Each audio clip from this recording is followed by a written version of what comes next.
Bonjour, alors aujourd'hui là c'est un sujet très important, je vais vous parler des trois lois galactiques.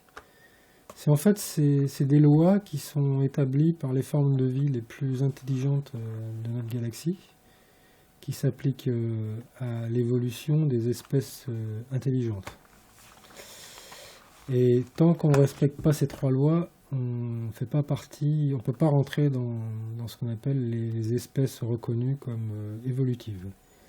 C'est-à-dire, il y a un risque d'effondrement ou de dégradation de tout ce qui est autour de cette zone géographique qui est liée au non-respect de ces lois. Donc vous allez voir, c'est des lois extrêmement simples, extrêmement banales, mais vous allez aussi constater que ces lois ne sont pas respectées sur Terre pour énormément de choses. Et ça va vous apporter aussi la lucidité de voir que les institutions qui sont mises en place ne sont pas faites dans le but prétendu d'aider. Elles sont toujours détournées à des fins d'intérêt particulier. Voilà, d'égoïsme, des choses comme ça. Aujourd'hui, on constate énormément le modèle social qui est enseigné aujourd'hui à tous les humains à travers les médias, les dessins animés, les films, l'information de midi et de 20h. C'est beaucoup ce qui est mis en avant, c'est la rivalité. Donc la rivalité, c'est l'esprit de compétition et d'affronter les gens entre eux tout le temps dans un modèle social. Moi, je peux vous dire personnellement, je fais du BMX et j'ai fait beaucoup de compétitions BMX, mais je ne le faisais pas pour l'esprit de rivalité. Je le faisais par plaisir de la pratique du sport avec mes amis. Et la compétition, ça faisait un peu partie du truc, quoi. Donc ça permet aussi de rencontrer d'autres personnes. Mais il y a une perte de plaisir dans la pratique du BMX pendant la compétition parce que vous roulez pour gagner, mais pas pour le plaisir de rouler. Et c'est pas tout à fait la même chose et il y a une grosse perte de plaisir. Enfin, heureusement, au BMX, on passe plus de temps à s'entraîner qu'à faire de la compétition. Et donc c'est plaisant. Mais la compétition elle-même ne représente pas un grand plaisir. C'est plutôt l'entraînement qui est plaisant. Voilà, il faut le savoir. Donc c'est là qu'on voit que la rivalité, quand elle est poussée à son extrémité, les Jeux Olympiques et tout ça, ça n'a pas, c'est plus quelque chose, c'est plus un modèle un peu imposé, mais qui vient plus parasiter en fait la qualité de la pratique. L'égoïsme, alors ça c'est beaucoup mis en avant. Alors ça vient de je sais pas trop quoi, mais dans les films, la notion d'égoïsme ressort souvent. L'intérêt personnel gardé à soi et pas l'esprit de communauté et d'intérêt et de servir autant soi-même que les autres, sachant qu'il y a des conséquences dans les deux sens. C'est pas tellement mis en avant, ça, ce genre de choses. Et le jugement, c'est énormément mis en avant. Il y a toujours énormément de jugements dans les films, dans les dessins animés. Et le jugement, en fait, c'est une perte de temps. Parce que pendant que vous faites du jugement, c'est comme un blocage psychologique à l'évolution, en fait, le jugement.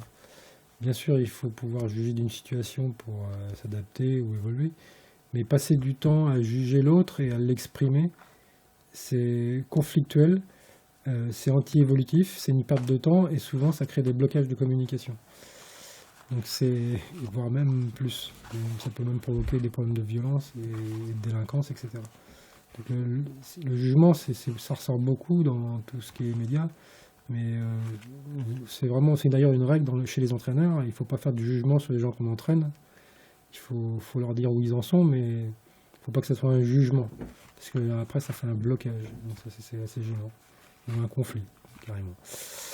Voilà. Et donc dans les trois lois que je vais vous présenter, c'est des lois qui permettent de régir toutes les règles. Donc la première loi, c'est le libre arbitre. Donc là, vous savez déjà d'avance que dans notre société, le libre arbitre, il y a beaucoup de choses interdites.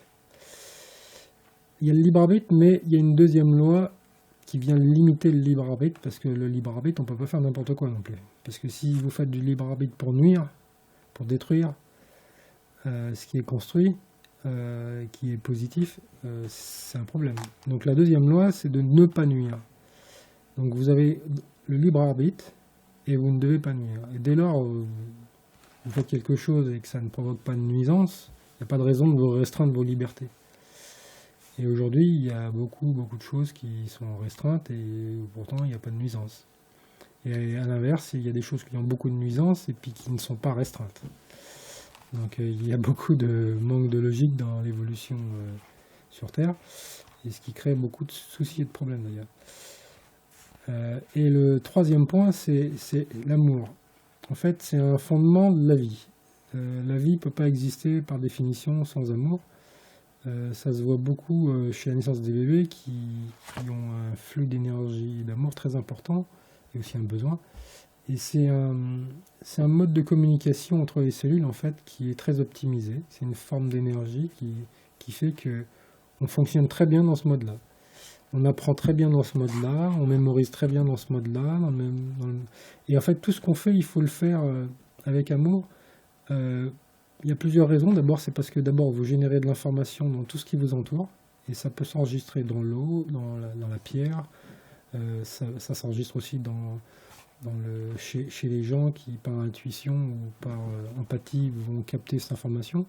Et donc, si vous ne faites pas les choses, si vous n'aimez pas ce que vous faites, ça va créer des comportements chez l'autre qui vont être négatifs, et qui vont vous nuire à vous.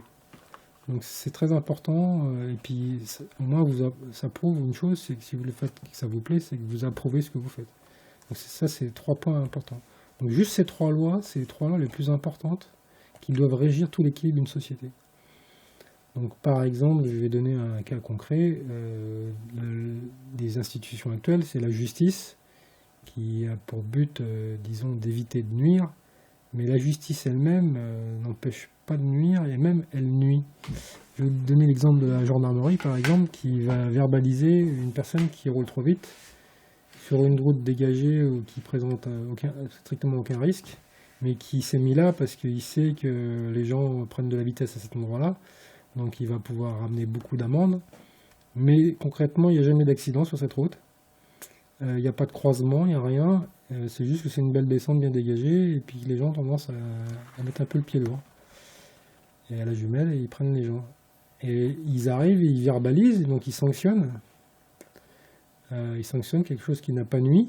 Et eux, ils vont nuire parce qu'ils vont prendre l'argent à la personne pour en faire rien d'autre qu'acheter d'autres jumelles pour reverbaliser. Enfin, ça fait tourner leur système. En rond, quoi, ça donne de l'argent à l'État, et cet argent-là, il ne sera pas bien utilisé, on le sait. Cette sanction-là, c'est une perte de temps, une perte d'argent. Et alors, ils disent, bien sûr, il faut empêcher les gens de rouler trop vite, parce qu'il y a un risque, il faut bien mettre des règles, etc. Mais si on ne veut pas que les gens roulent trop vite, il existe de la technologie pour l'empêcher. On peut mettre mais rien n'est fait dans ce sens-là. Donc c'est un système répressif. La répression, par définition, c'est une nuisance. Comment on fait pour empêcher quelqu'un de nuire? En fait, quand on nuit, c'est soit on le fait pas exprès, soit on le fait exprès par vengeance, par haine. Et s'il y a une haine, c'est qu'il y a eu un départ. Il y a eu un départ. Donc, par exemple, la toxémie chez un individu, ça peut le rendre agressif ou nerveux ou pas bien dans sa peau et puis avoir des troubles du comportement. Donc forcément dans une société où on autorise la nuisance à la pollution, et bien derrière il y a tout un tas de conséquences sociales.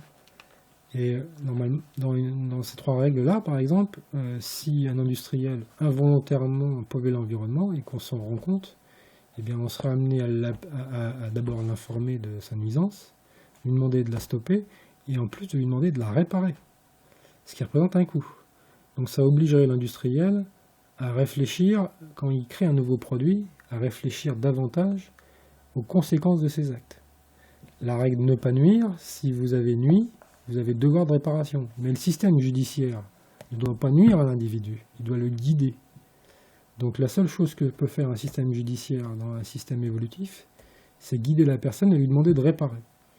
Il ne peut pas la condamner à payer une amende ou à l'emprisonner à faire de la prison. Dans une prison, il ne va jamais réparer ses fautes. Donc il devient très... Alors après, il y a le cas des fous, où on est obligé de les maîtriser parce qu'on n'a pas la solution. C'est des cas particuliers. Mais pour tout ce qui est dans la société, toutes les nuisances qui proviennent de ceux qui fabriquent les produits, et la pollution, etc., c'est toujours totalement contrôlable par ces trois règles. Donc là, dans ces trois règles galactiques, en fait, la notion de remède aux nuisances, c'est vraiment le guider les gens et les accompagner par la science, la connaissance, l'avertissement et la réparation s'ils ont commis une faute. Et à partir de là, il y a énormément de choses dans la société qui se résolvent. Mais aujourd'hui, beaucoup de produits industriels, on ferme les yeux sur les conséquences négatives.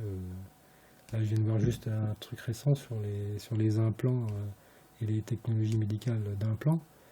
Les gens, ils sont pas éprouvés ni en durée de vie, ni en remplacement, ni en conséquences sur la santé.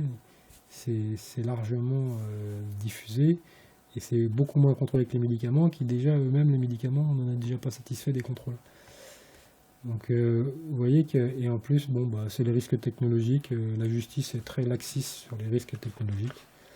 Donc les industriels peuvent faire des fautes, c'est les risques technologiques, ils craignent pas grand chose. Et voilà. Donc tant que la Terre ne respectera pas ces trois règles en fait, quelles sont les conséquences de ça? D'abord, elle risque son effondrement, ça c'est la première conséquence. La deuxième, c'est si elle continue d'évoluer au niveau technologique et qu'elle veut épandre son modèle dans l'espace, dans d'autres planètes, voire même dans d'autres galaxies, elle ne pourra pas. Elle sera bloquée par les espèces les plus évoluées.